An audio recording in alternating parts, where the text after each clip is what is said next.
আচ্ছা, বাঙালি লোকেরা কি সত্যি কালো জাদু করতে পারে? দেখো, বিষয়টা হলো যে যতই জাদুটোনা বা তন্ত্রমন্ত্র নিয়ে মজা করুক, কিন্তু এই পৃথিবীতে কালো জাদুর চেয়ে ভয়ানক আর কিছু হতেই পারে না।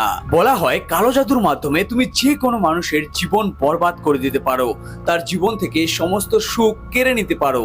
মানে this is actually very dangerous. আর এই কালো জাদু বা কালো তন্ত্রবিদ্যা কোনো 100-200 বছরের পুরনো জিনিস নয়। যখন আমাদের পৃথিবীতে কোনো ধর্মের অস্তিত্বও ছিল না, এই কালো জাদু তখন থেকে পৃথিবীর বুকে রয়েছে। এই কালো জাদু করতে হলে তোমার ভেতরে প্রচুর পরিমাণে জ্ঞান বিদ্যা থাকার প্রয়োজন আছে। এর জন্য তোমাকে প্রচুর প্র্যাকটিস করতে হবে, বছরের পর বছর ধরে প্র্যাকটিস করতে হবে। আর এই সব কিছু কোনো সাধারণ মানুষ একদমই করতে পারবে না। এর জন্য অবশ্যই তোমাকে একজন তান্ত্রিক হতে হবে। So it's just a myth কি শুধু বাঙালি লোকেরাই বা কোনো স্পেসিফিক রিলিজনের লোকেরাই এটাতে বেশি ইনভলভ থাকে। কিন্তু হ্যাঁ, কালো জাদু অবশ্যই এক্সিস্ট করে, আর এটা